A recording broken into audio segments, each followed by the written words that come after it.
Rid me this doubt.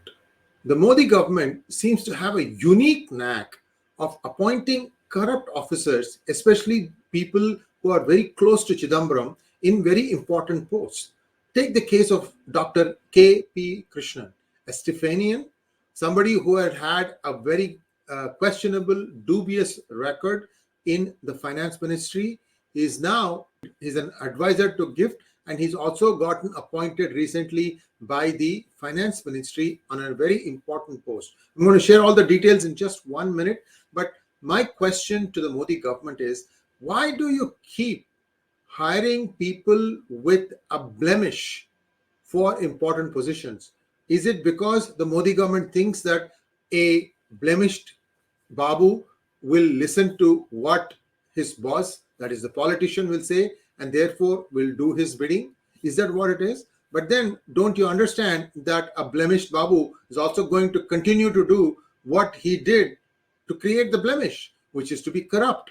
So what is the point in doing this? I've noticed this again and again.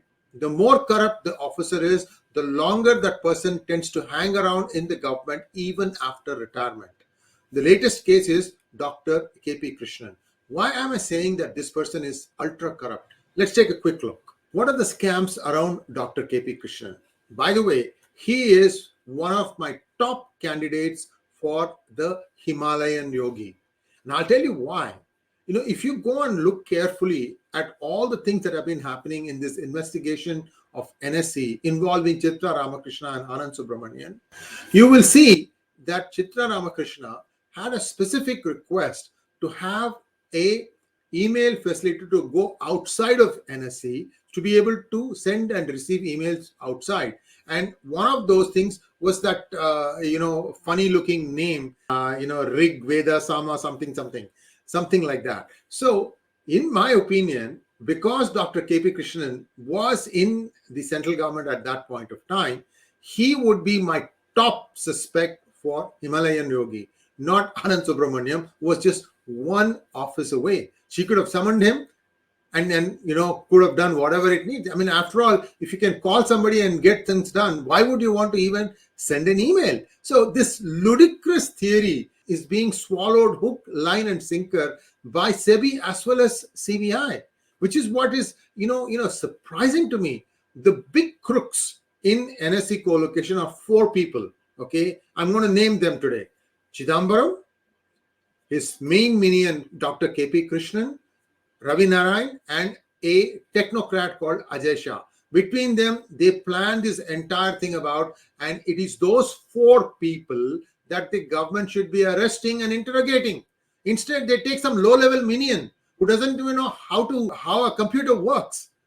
How suddenly this person became an MD and CEO of NSE, only Mr. Chidambaram can answer.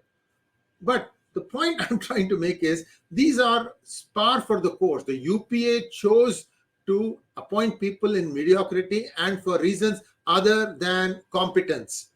But then sadly, the Modi government continues to do that. So what are the things that Dr. KP Krishnan is accused of? Let's walk down the line. A lot of improprieties in the operations of NSE. SEBI, again, the same thing. This whole dubious appointments that took place. I have written tomes in PGurus.com. You guys can go and read there for all the things you need to know. Just search on Dr. KP Krishnan or KP Krishnan and you will see all the stories. He has misused his official position in the NSEL scam. You have to look at C Company book to understand what he did, or Shantanu Guharai's book, Target, that tells you in great detail the role of Dr. KP Krishnan. And in the NSE co-location scam also, he has played a very important role. So all these things, they are being under investigation. And now what happens? He gets appointed in Pension Fund Regulatory and Development Authority. And this was signed on the 19th of March, and he has become a member of this. This, by the way, is an important post. It covers all the people who are working in the government, and it deals with their pensions. So I don't understand how a tarnished hand, a hand that is known to be a minion of P. Chidambaram, gets to be appointed in such roles. I don't know what the finance ministry is doing. Certainly, I mean, I'm just completely shocked. Also, he is an advisor to GIFT program. This GIFT City is the pet project of Narendra Modi, and it's in Ahmedabad. The idea is to try and create a new stock exchange in this GIFT City, and that one, if anything, should have nothing to do with people from the NSE. So it kind of beats the purpose when you try to take the same tainted people involved in the shenanigans in NSE and then bring them over to the GIFT Stock Exchange. If anything, the GIFT Stock Exchange first needs to make sure that the NSE co-location scam completely finishes, so that the good brokers can be separated from the bad brokers, and only the good brokers should be allowed access to the new stock exchange. If you don't do that, then there is no purpose served in creating a new stock exchange. It will be the same business as before. You already know that NSE is up to the same shenanigans. Co-location is still going on, and high-speed links are still going on between NSE and BSE. And whatever was happening in NSE, that is sharing of data illegally, happened in MCX also. We've written about that too. So whatever is happening there, the same stealing of common public money is continuing to happen. And if you let the same rascals come to GIFT, what's going to change? Nothing. So why is this government doing this? I have no idea. But the more important thing, the takeaways from this is, in my opinion, the top candidate for Himalayan Yogi is this person. If somebody knows if this person likes to swim, if this person likes to go to Seychelles, there are people who know exactly the travel records. Remember that during the Himalayan Yogi revelations, there was an email by the yogi: if you know swimming, do bring your swimsuit on. We are going to Seychelles.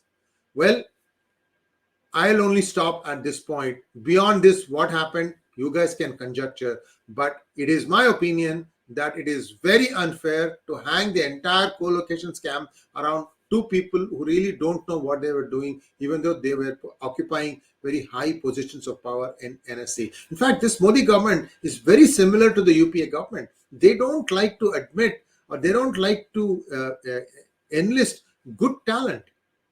People who are capable, who can really turn things around. These are people not wanted in the Modi government. I have not seen them. Instead, the Modi government fires the honest babus and then keeps on all these tainted individuals. I don't know if Mr. Modi knows all these things or not. I'm hoping that somehow, by a freak chance, he gets to watch this video to understand what really his minions and the PMO are doing. Thanks for watching. Please like, share, and subscribe to our channel. And do not forget to click on the bell button for notifications. Namaskar.